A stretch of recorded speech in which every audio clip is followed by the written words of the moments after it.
Hello বন্ধুরা, কেমন আছো? আমি তো ভীষণ ভালো আছি। নিয়ে এলাম আর একটা ব্লগ। এটা হচ্ছে অষ্টমীর দিনে আমরা আহার রেস্টুরেন্টে ঢুকে গেলাম তিন জায়ে মিলে।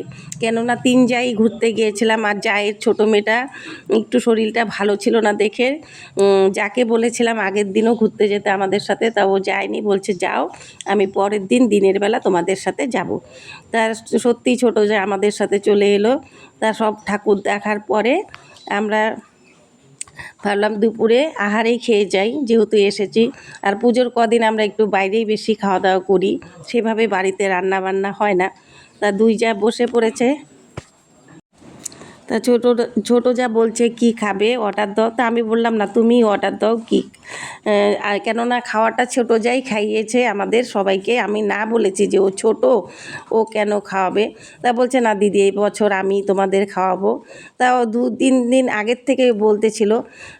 তারপরে দেখো ও কী কী অর্ডার করলো। তা অষ্টমীর দিন ভীষণ গরম পড়েছিল, তা বসলাম, তাই দিক দিয়ে ছোটো যা অর্ডার করছে। আমি ভাবলাম এই ফাঁকে বন্ধুদের সাথে কথা বলি, যে তোমরা কেমন ঘুরলে, কোথায় কোথায় ঘুরলে। আমাদের আলিপুরের পুজো তো খুব ভালো হয়েছে। আমি এই বছর অনেক ঘুরেছি, 2 দিন মেয়ের সাথে ঘুরেছি, 3 দিন আমার জায়েদের সাথে ঘুরেছি। তা আমি ছোটো জায়ের সাথে একদিন ঘুরেছি, কেননা ওর বাচ্চাটার শরীরটা একটু ভালো ছিল না, তার জন্য ও রাত্রে আমাদের সাথে যায়নি। বলেছিলাম ছোটো জাকে, বলছে না তোমরা যাও। তা আজকে আমাদের সাথে আসবে বলেছে, তা ওকে আজকে নিয়ে এসেছি। তোমরা দেখতেই পারবে আমার দু জাকে। এখন দেখাই তোমাদের। এটা হচ্ছে আমার মেজো জা, দেখেছো মোবাইল নিয়ে ব্যস্ত সবাই। এটা হচ্ছে ছোটো যা, ও মোবাইল নিয়ে ব্যস্ত। কেননা সত্যি কথা বলতে পুজোতে আমরা একদমই সেভাবে অ্যাক্টিভ থাকতে পারি না, তার জন্য সবাই মোবাইল নিয়ে ব্যস্ত।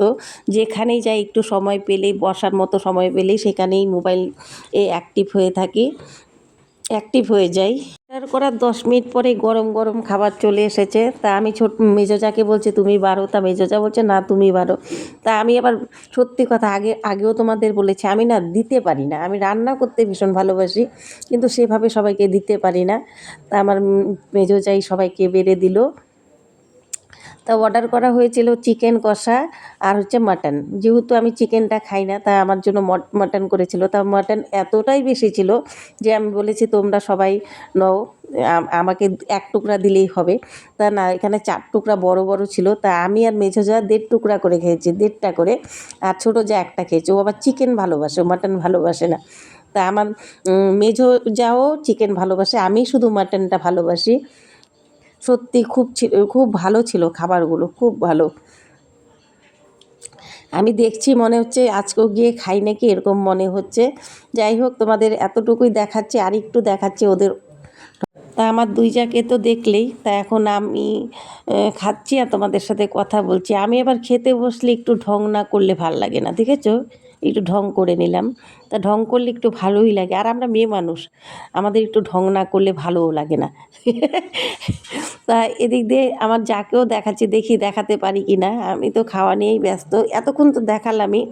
যাই হোক, আমার ওই যে ভাস্তিটা আছে ছোটো, বসে আছে, ও তো একদমই কিচ্ছু খায় না, কিচ্ছু খায় না, একটা আইসক্রিমও খায় না। তা আমি আরাক হাতা নিয়ে নিলাম, সত্যিই খুব ভালো হয়েছে খেতে। আমি এবার খেতে খেতে না কথা বলতে পারি না, তার জন্য পরে ভয়েসটা দিলাম। এই যে আমার মেঝো যা খাচ্ছে, এই যে আমার ছোটো যা খাচ্ছে, দেখেছো খাওয়ার দিকে কি মন দিয়েছে, এদিকে তাকাচ্ছেই না দুজনেই। আর আমি তো ভিডিও করছি, ওরা দেখেছে কি না তাও জানি না। তা খাওয়া দাওয়ার পরে দুই যা বলছে আইসক্রিম খাবে। আমি বললাম খাও, কিন্তু একটু ঢং করতে হবে। তাই আমার ছোটো যা তো একবার দেখবে কীভাবে ঢং করবে, দেখো জিভটা কতখানি বের করে ঢং করছে। তা খাওয়া দাওয়ার পরে যে বিলটা হয়েছে দেখেছো, বিলটা তোমাদের দেখাচ্ছি। বিলটা হয়েছে 1250 টাকা। টাকাটা বড় কথা না, এই যে 1250 টাকা হয়েছে। খাবারটা ভালো ছিল, এখানেই রাখছি। দেখা হচ্ছে নতুন অন্য এক ব্লগে। তাহলে সবাই ভালো থেকো, সুস্থ থেকো, আর পুজোতে অনেক অনেক আনন্দ করো। বাই।